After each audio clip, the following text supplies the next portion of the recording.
Hi, my name is Suleiman, this is Bronwyn, and this is Winifred. Welcome to our channel. Today I'm going to be giving you a list of 5 things you should consider before you go out and adopt that cat you've been meaning to get. But first, please subscribe to this channel to join the community of cat lovers I'm building here. Every week I post funny cat videos and cat care tips.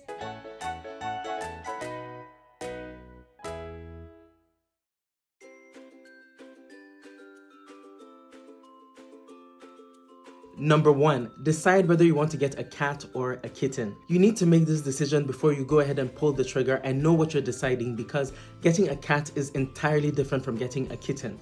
Because kittens are young, they have a lot of energy, they need to be trained, which takes a lot of time. Then you also have their feeding to consider because they eat more frequently than adult cats. So you need to know what that entails before you get a kitten. Whereas adult cats are more docile, they probably don't need you as much as a kitten does. But then the thing with adult cats is that they are more set in their ways. So if they're coming from an environment where they have learned to chew wires, if they come into your house, they probably will chew on your wires. So you need to know what each one entails and then make your decisions accordingly. Number 2, get everything you need ahead of time. I cannot stress this enough. I was actually pretty good on this except for one thing, because when I went to the pet store to get my kitten's things, the litter box that I found there was way more expensive than I thought it needed to be. So I thought I could go and find it at some other place. So I kept putting it off and putting it off and putting it off until Bronwyn came home and I had everything else except a litter box and cat litter. So for the first 2 days that I had Bronwyn, I was literally following her around with wet wipes,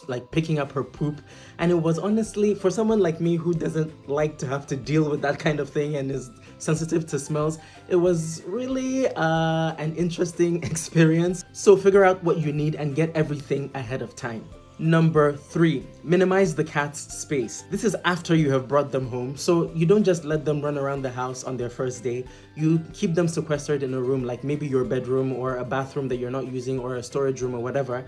Just make sure that they stay within that room first for the first week so that they get used to being in a new environment. And also it helps to keep them from running away. So in that space, you make sure that you give them a lot of food. You feed them there so that they know that this is where food is. Because cats are animals and animals operate on instinct. And one of their instincts is the search for food. So if they know that your house is where the food is, they're less likely to run away. And even if they make their way out of the house, they'll find their way back because they know that that's where the food is. So make sure to keep them in an enclosed area for a start. Number 4, familiarize yourself with common cat behaviors. I'm saying this so you don't freak out when your cat starts to do things that are strange to you. For example, a lot of people see cats hissing as a hostile behavior, but they actually hiss when they are uncomfortable or scared. It's not an aggressive behavior. So if you know this and your new kitten hisses at you, you'll know that it's not because they're being aggressive, it's because they don't like whatever is going on at that moment. There are a ton of things that cats do that might be strange to the average person.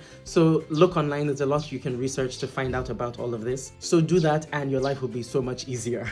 And finally, number 5, figure out what they should be eating, how often they should be eating, and how much they should be eating. So depending on your cat's age, their diet and the frequency of their meals will change. For example, kittens need to eat anywhere from 4 to 6 times a day, while adult cats need to eat maybe 2, maybe even once a day, depending on your cat. So ask your vet, figure out how often they should be eating and in what proportions, because cats actually don't need to eat that much. An adult cat's stomach is like this big, and overfeeding them can lead to obesity, which can lead to other issues. So you need to figure out how often they should be eating and how much they should be eating. That is very important. Anyway, with that, we've come to the end of this week's video. I hope you liked it. If you did, leave a thumbs up and don't forget to subscribe to this channel. I'll see you in the next one. Bye!